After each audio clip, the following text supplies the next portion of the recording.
Voici en quels termes Senghor évoque l'importance qu'a eu cette date de 1889, qui est celle de la publication de la thèse d'Henri Bergson pour l'histoire de la pensée et de la création poétique.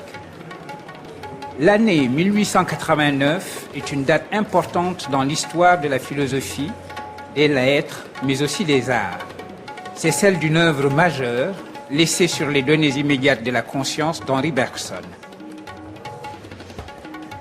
En réalité, pour Senghor, Bergson a exprimé en sa totalité l'esprit 1889, comme on pourrait le caractériser, fait advenir une vérité philosophique qui s'est réfractée, pour ainsi dire, aussi bien dans la philosophie, les arts, les sciences même, que les lettres. La révolution de 1889, c'est vraiment Henri Bergson.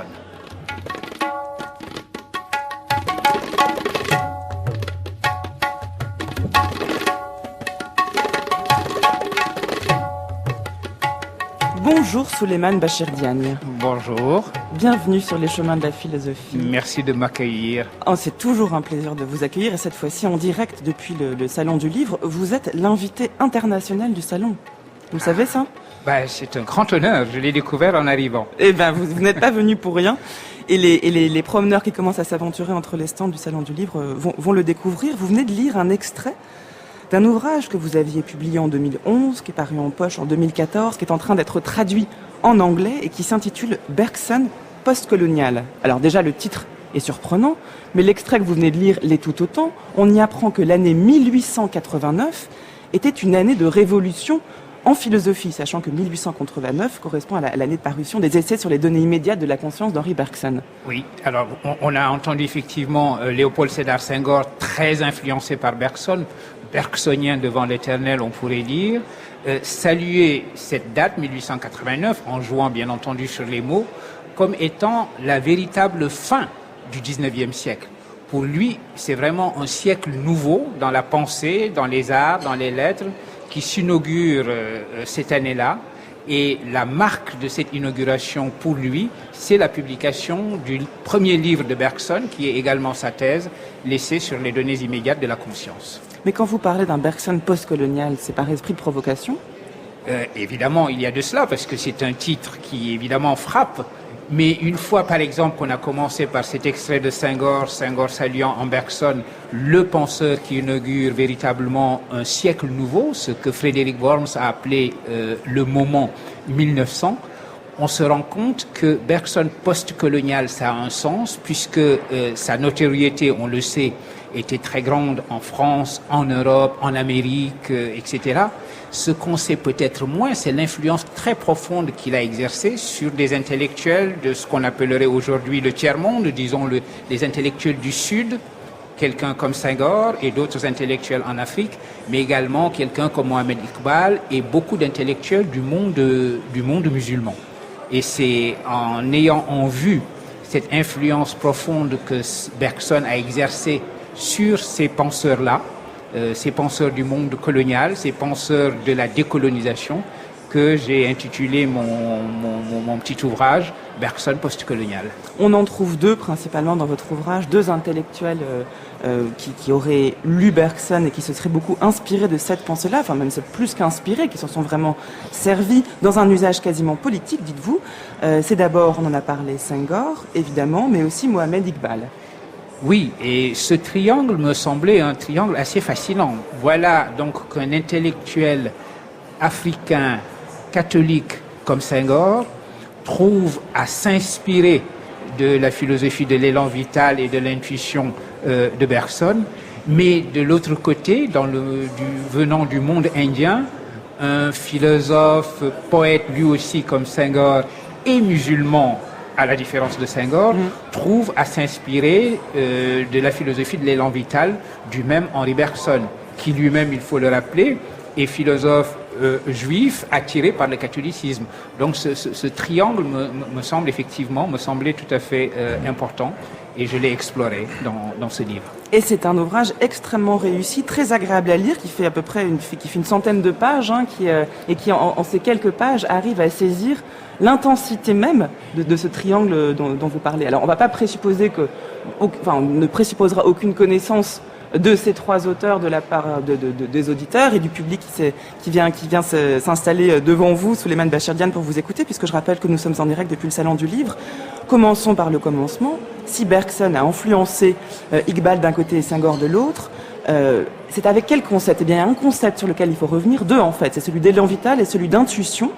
Je vous propose que l'on entende tout de suite un extrait de La pensée et le mouvement dans l'introduction à la métaphysique qui date de 1903. Un extrait, c'est un texte absolument magnifique de Bergson qui va être interprété pour vous en direct par Georges Claes, qui est à mes côtés donc aussi au Salon du Livre et qui vous lit donc tout de suite l'introduction à la métaphysique de Bergson. Il y a une réalité au moins que nous saisissons tous du dedans par intuition et non par simple analyse. C'est notre propre personne dans son écoulement à travers le temps. C'est notre moi qui dure. Nous pouvons ne sympathiser intellectuellement, ou plutôt spirituellement, avec aucune autre chose. Mais nous sympathisons sûrement avec nous-mêmes. Quand je promène sur ma personne, supposée inactive, le regard intérieur de ma conscience, j'aperçois d'abord, ainsi qu'une croûte solidifiée à la surface, toutes les perceptions qui lui arrivent du monde matériel. Ces perceptions sont nettes, distinctes, juxtaposées ou juxtaposables les unes aux autres. Elles cherchent à se grouper en objets. J'aperçois ensuite des souvenirs plus ou moins adhérents à ces perceptions et qui servent à les interpréter.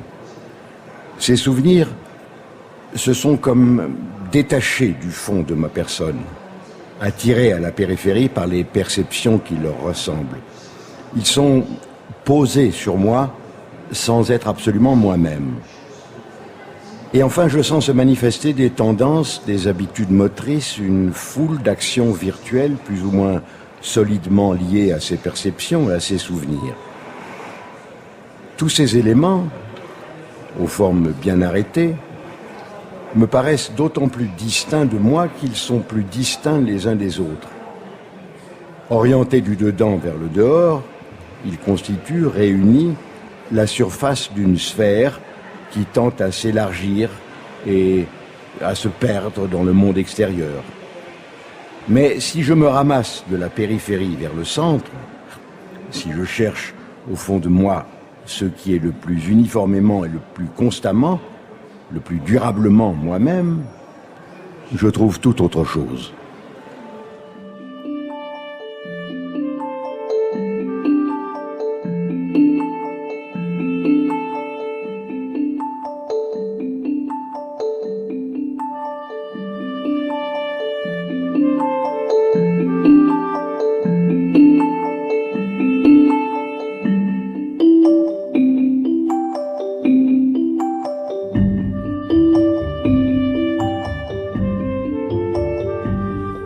France Culture, les chemins de la philosophie en direct depuis le Salon du Livre où les passants, promeneurs, amoureux des livres viennent s'assemblent de plus en plus nombreux pour admirer Georges Claes à ma droite et Souleymane Bachir Diagne à ma gauche. Quel casting! Vous avez de la chance alors. Et vous autres chers auditeurs de l'autre côté du poste, vous pouvez les entendre et vous entendez aussi le bruit que l'on entend qui entoure chaque stand ici au Salon du Livre. Alors on vient d'entendre le texte de La pensée et le mouvement de Bergson, l'introduction à la métaphysique. Souleymane Bachir Diagne, on a une définition de ce que peut être l'intuition, enfin une définition bergsonienne, c'est-à-dire qu'il part toujours d'une expérience, hein, c'est jamais une définition purement formelle qu'il propose. Absolument. Et d'ailleurs, nous-mêmes et nos auditeurs auront remarqué à quel point son langage est métaphorique pour expliquer ce qu'est l'intuition. Alors pourquoi ces métaphores, cette sphère vers la surface de laquelle on va, etc. Parce que, il faut le rappeler, pour Bergson, nous avons pour l'essentiel deux grands moyens d'accéder à la connaissance du monde. Nous avons deux facultés de connaissance qu'il distingue bien. Une faculté qui est, pour ainsi dire, dans la continuité de notre évolution vitale. L'évolution qui nous a créé en nous de manière directe, dans le fil même de sa trajectoire, une faculté de connaissance qui est directe des choses, ce qu'il appelle intuition. Nous nous situons d'emblée dans ce que nous connaissons, nous coïncidons avec ce que nous connaissons, nous faisons un avec ce que nous connaissons. À la différence d'une faculté analytique, cette faculté analytique qui prend en quelque sorte la tangente par rapport à la ligne d'évolution directe, qui est capable de se retourner sur elle-même et d'analyser les choses. Avec cette faculté, nous connaissons les choses en les décomposant en quelque sorte en leurs composantes, et d'abord nous les connaissons en nous séparant d'elles. Nous nous définissons donc de manière séparée comme sujet connaissant un objet, et l'objet lui-même, nous le connaissons en le décomposant en ses différentes parties. Et donc, la question, le problème, c'est que notre langage, notre manière de parler, est la production de cette faculté analytique. Comment alors parler de l'autre faculté de connaissance qui, elle, n'est pas analytique, mais directe, immédiate, intuitive? Le seul moyen de le faire, c'est d'utiliser des métaphores. Et donc, on voit pourquoi ce texte de Bergson est aussi métaphorique. Il faut s'approcher autant qu'on le peut de l'expression d'une faculté dans le langage d'une autre faculté. Prolongeons d'ailleurs les métaphores qu'il utilise ici pour parler de cet objet d'intuition qui est notre propre moi. Mon identité, je ne la saisis pas par analyse, je la saisis de manière directe. Et je sens que je suis ce moi qui dure, comme il le dit. Une métaphore qu'utilise Bergson pour parler de cela, c'est de dire que je fais boule de neige avec moi-même. C'est l'une des métaphores que je préfère chez Bergson pour parler précisément de ce moi qui dure.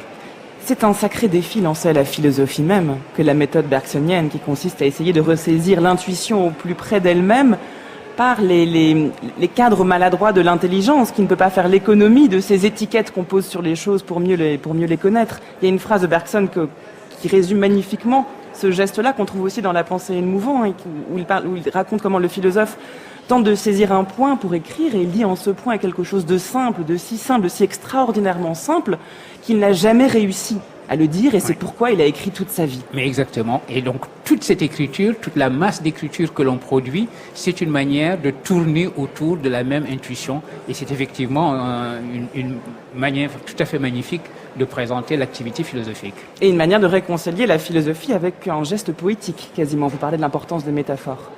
Oui, la langue de Bergson devient poétique à bien des endroits. Et c'est ce qui fait la beauté de cette pensée. Elle est à la fois belle et profonde, et profondément vraie. Et je crois que c'est pour cela qu'elle a eu autant d'influence, aussi bien en France qu'à l'extérieur. Et c'est pour cela qu'elle est une pensée insubmersible. Les études bergsoniennes, comme vous le savez, sont de retour, et très fortement.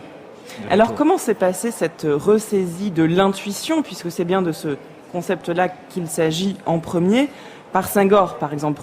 Commençons par Léopold Sédar Senghor, qui s'empare, qui se saisit de ce concept même de l'intuition pour lui donner un nouvel élan, sans mauvais jeu de mots. Mais oui, mais vous avez raison de parler d'élan en la matière, parce que quand Senghor rencontre la pensée bergsonienne, ce qui était tout à fait normal, il a vécu en France dans les années 30, au moment où la pensée bergsonienne, évidemment, était occupée, le terrain intellectuel.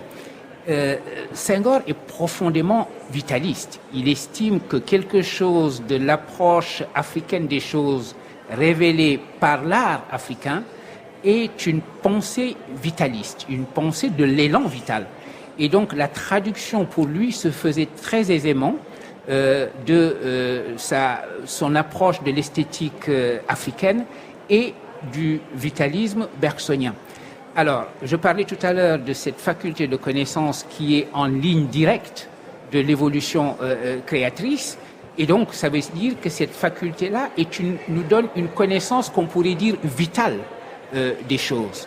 Et la traduction qu'effectue Senghor, c'est de dire, mais bon sang, c'est bien sûr, voilà comment il faut comprendre l'art africain.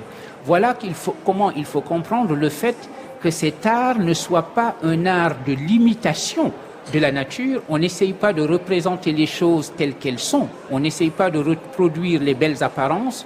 Au contraire, on utilise des formes géométriques, on utilise à dessein des disproportions. Le corps humain est totalement disproportionné. On peut avoir une tête gigantesque sur un corps tout à fait malingre, ou alors l'inverse, où on grossit tel ou tel aspect du corps humain.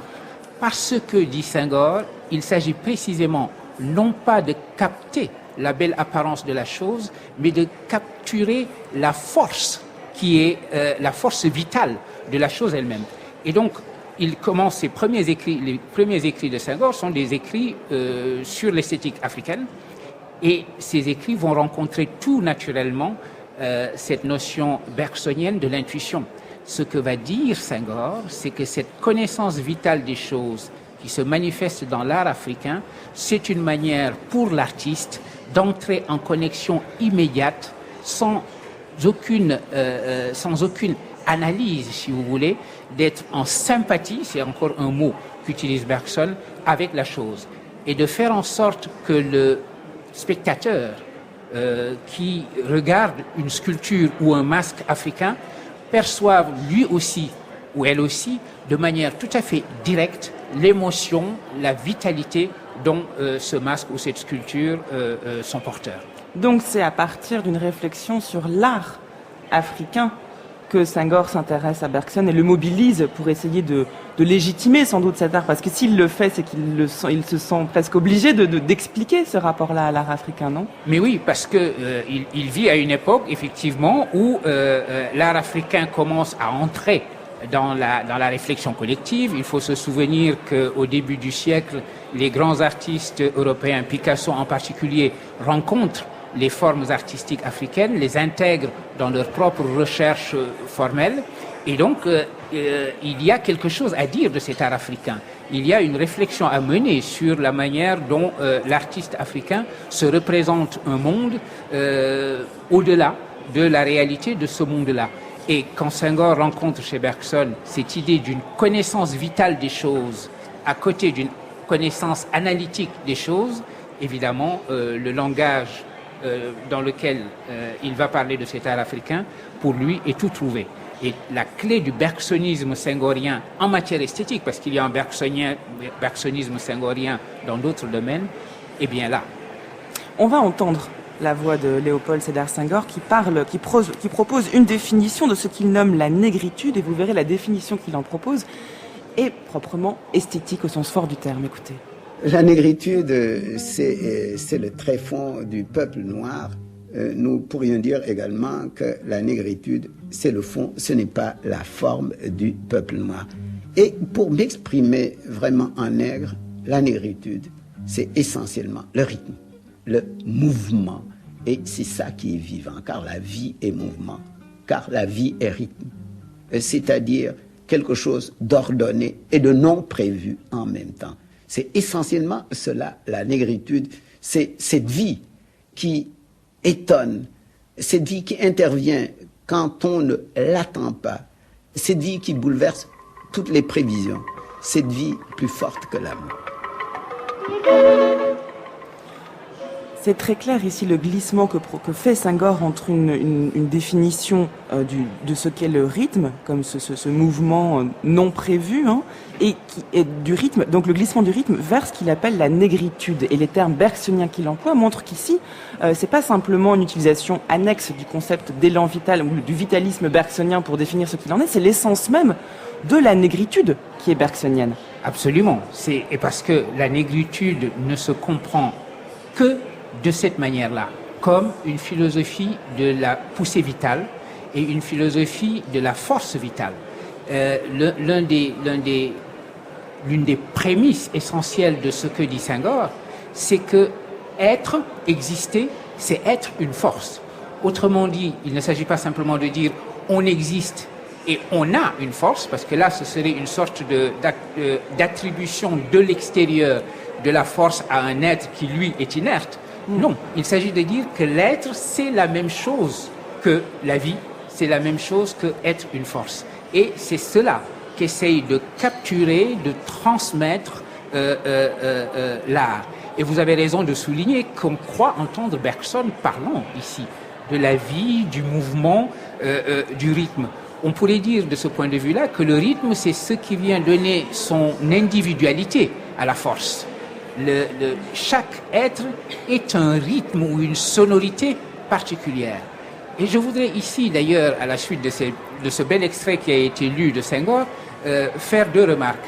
Alors, la première, on l'a déjà faite, c'est l'importance de la notion de vitalisme et le langage bergsonien qui est celui de Senghor lorsqu'il en parle. La deuxième chose, c'est que finalement, ceci déracialise complètement la négritude. C'est ça qui est compliqué à comprendre parce que le terme de négritude semble au contraire essentialisé. Mais oui, alors justement, Senghor a été accusé d'essentialisme, d'enfermement dans la spécificité d'une race, quelque chose qui appartiendrait au peuple noir à l'exclusion de tous les autres peuples, mais on se rend compte précisément qu'en définitive, ce qu'il dit ici du nègre et de ce rapport vital aux choses ne fait que parler d'une autre face de notre humanité commune.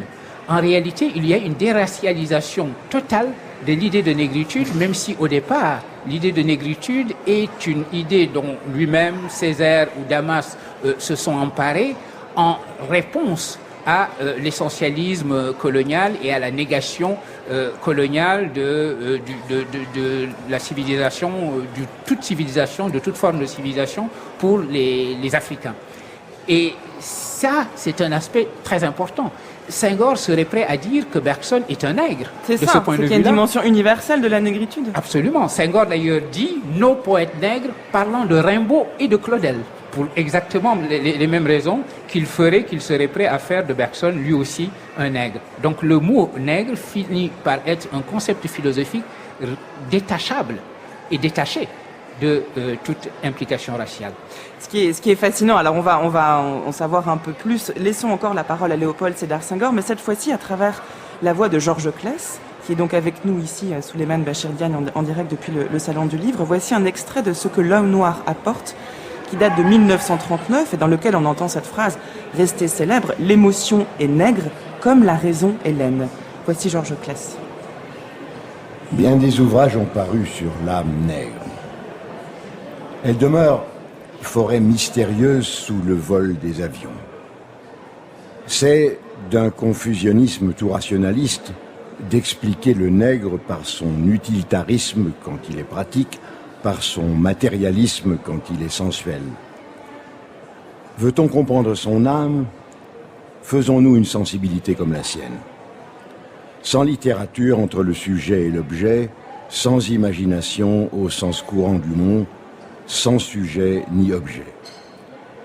Que les couleurs ne perdent rien de leur intensité, les formes rien de leur poids ni de leur volume, les sons rien de leur singularité charnelle. Jusqu'au rythme, imperceptible apparemment à toutes les sollicitations du monde, le corps nègre, l'âme nègre sont perméables. Pas à celle du cosmos seulement, sensibilité morale aussi.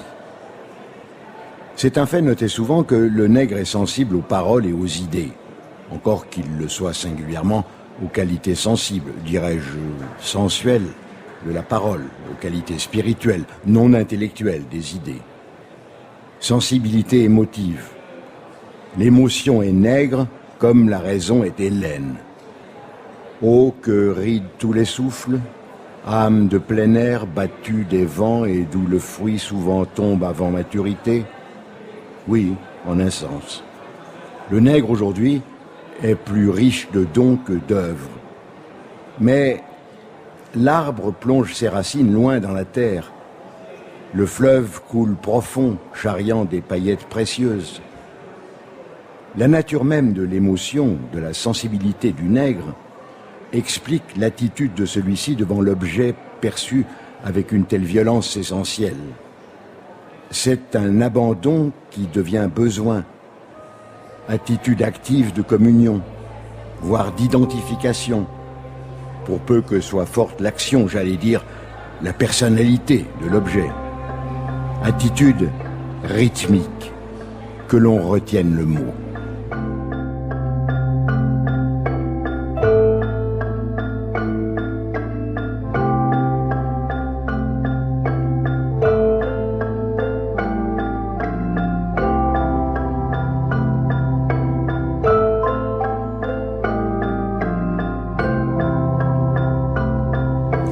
Aidez-nous à bien comprendre le texte Souleymane Bachir Diagne, parce qu'en l'écoutant, ici interprété par Georges Claes, on a l'impression, à première écoute en tout cas, que Senghor identifie ce qu'il appelle le nègre à l'émotion, à la sensibilité, quand la raison serait hellène, c'est-à-dire appartiendrait à une autre culture. Ça ne peut pas ne pas te poser de problème. Ah, mais ça en a posé et ça continue à en poser. Qu'est-ce qu'on n'a pas dit de Senghor et à Senghor à cause de cette formule? D'abord, notons une chose, il ne vous aura pas échappé, il n'aura certainement pas échappé à nos auditeurs à la lecture impeccable de Georges Claes, que l'émotion est nègre comme la raison est laine, c'est un alexandrin. C'est-à-dire qu'on sent parfaitement que Senghor a ici chiadé, comme on dit, sa formule, il a cherché à faire formule. Et bien souvent, quand on cherche à faire formule alors qu'on écrit, on va au-delà de ce qu'on aurait souhaité dire. Et il y a une première lecture, évidemment, littérale, qui consiste à dire, voilà qu'il sépare deux humanités différentes, une humanité nègre qui serait dominée par l'émotion, alors qu'une humanité rationnelle, hellène, européenne, disons, serait, elle, dominée par la raison.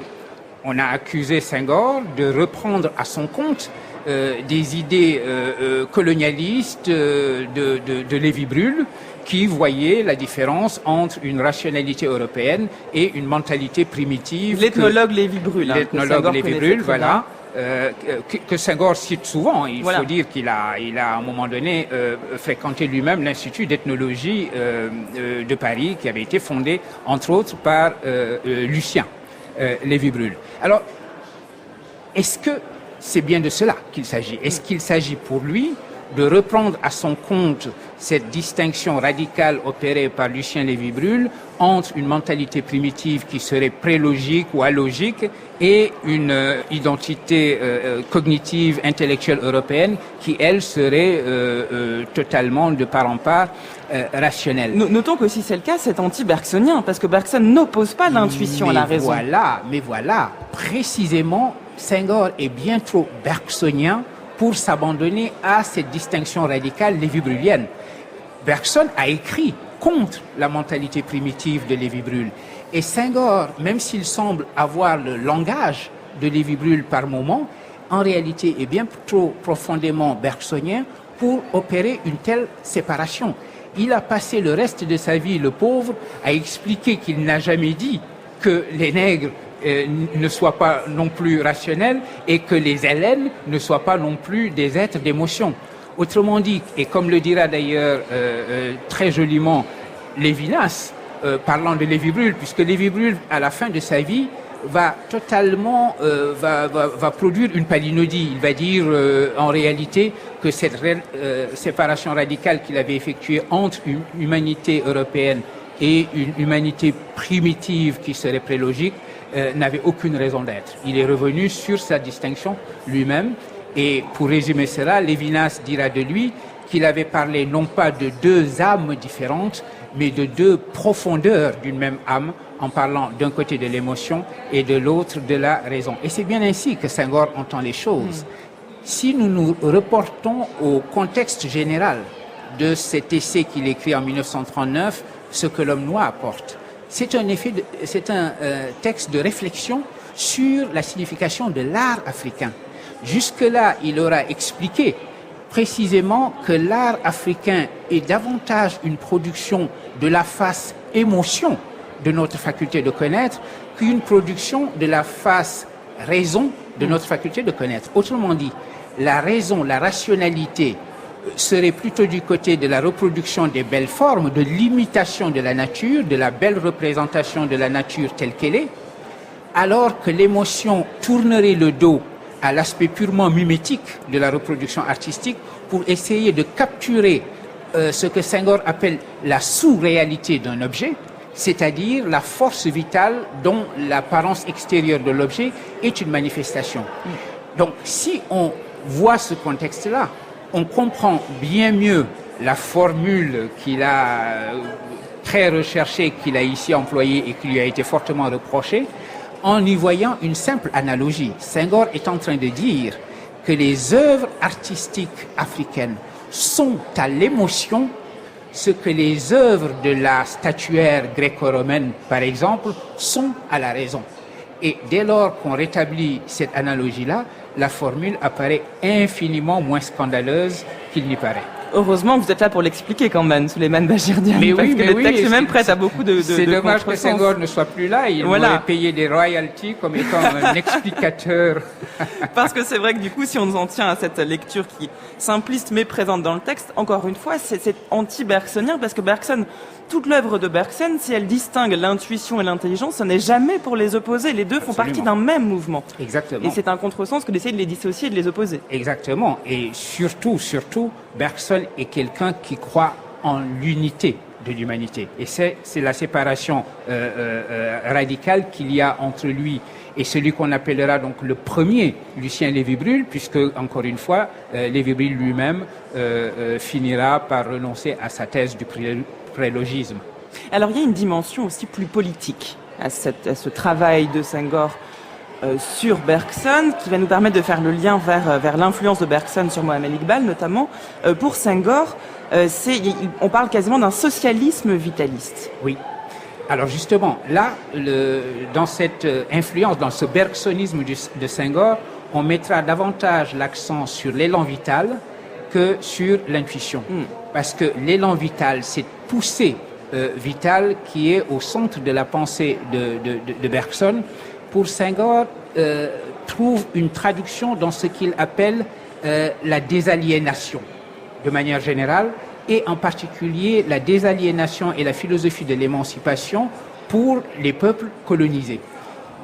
Senghor estime que l'élan vital signifie aussi le progrès de l'humain vers davantage de liberté, toujours davantage de liberté contre toutes les forces qui aliènent l'humain, qui le retiennent dans la poussée vitale qui normalement mène l'humain vers le haut, vers l'achèvement de sa propre humanité.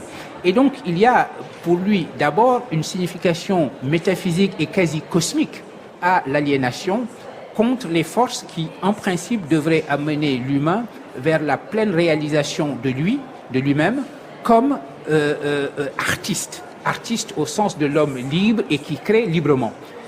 Pour Senghor, le mouvement de l'humain doit le mener de l'homo faber à l'homo artifex, pour ainsi dire.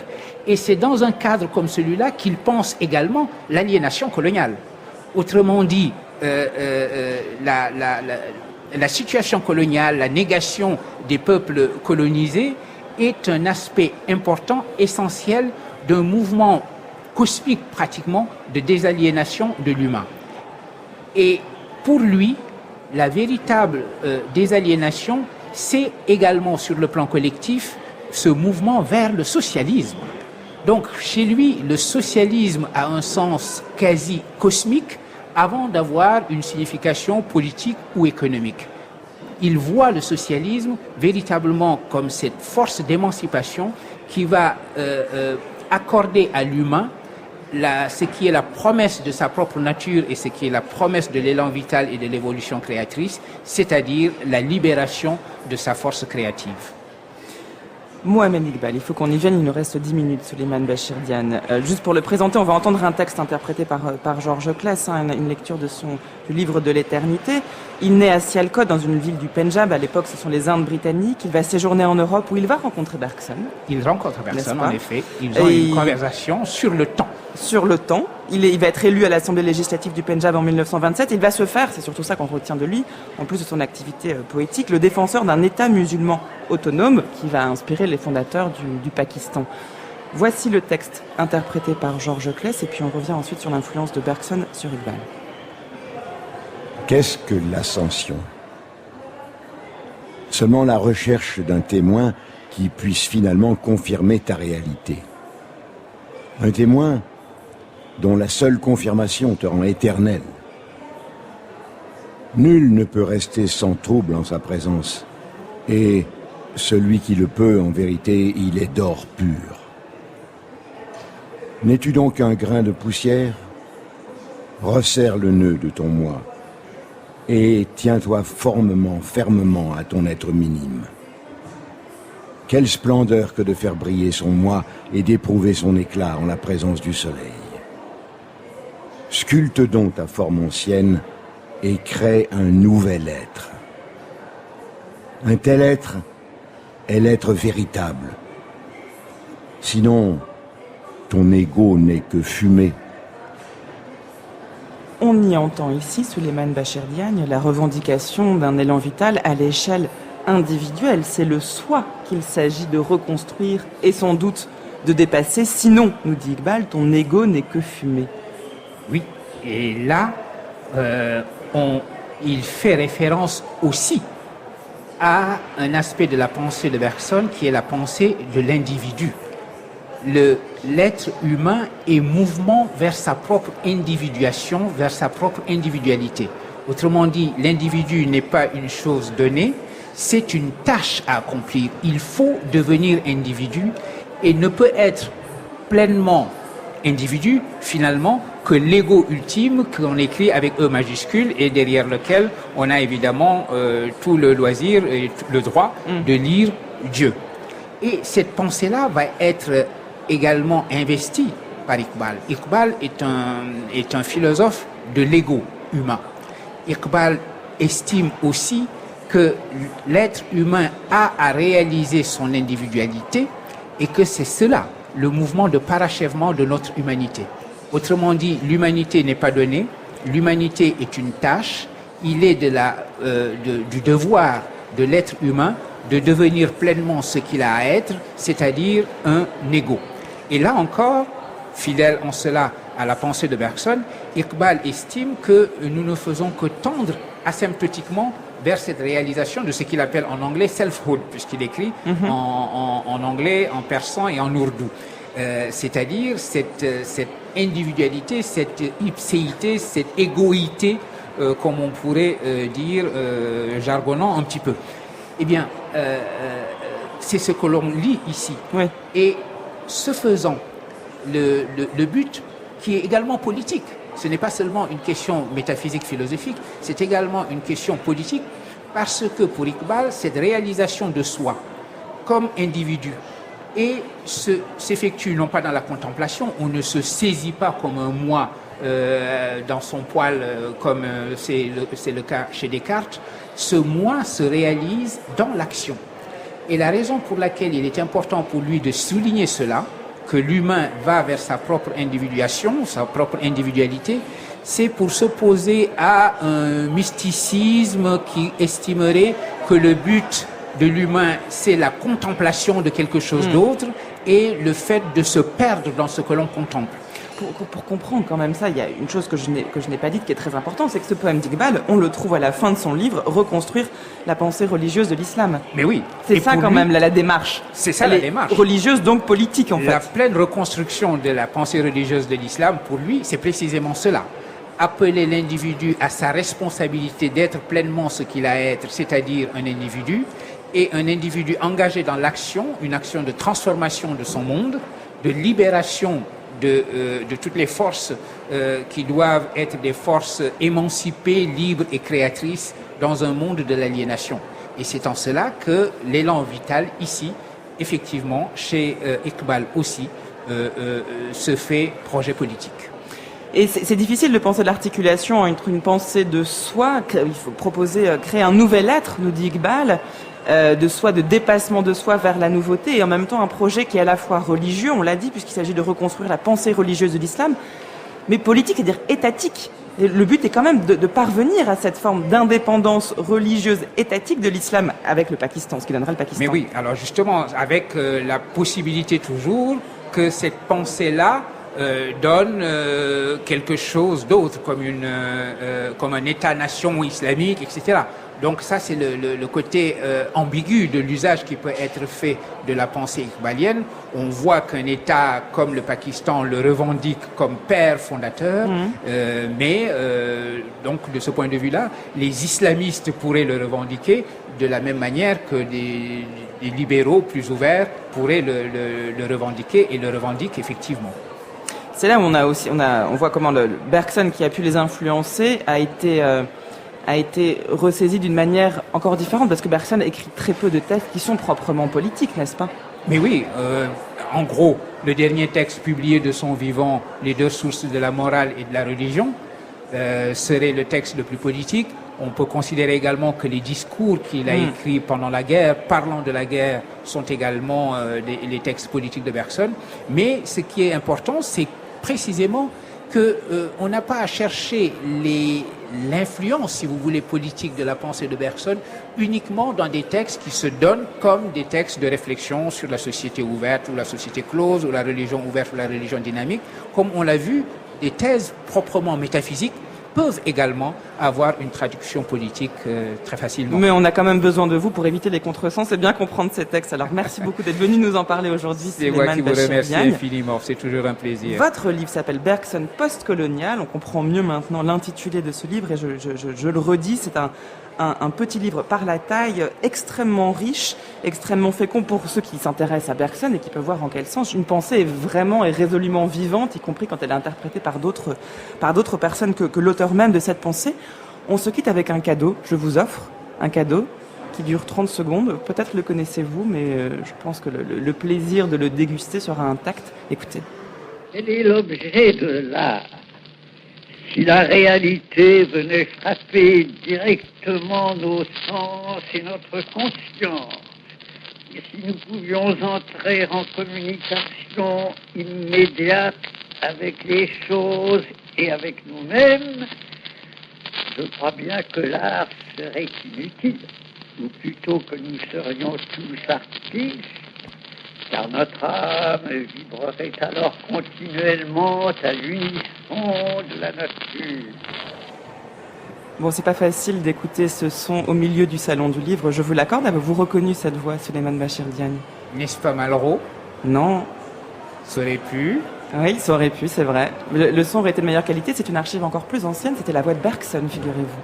Mon Dieu. C'est le seul enregistrement que nous possédons de la voix d'Henri Bergson. Il me semble que c'est la première fois que je l'entends. Eh bien, écoutez, merci pour ce cadeau. Suis ravi d'avoir contribué à cette découverte qui a donc été faite en public depuis le Salon du Livre.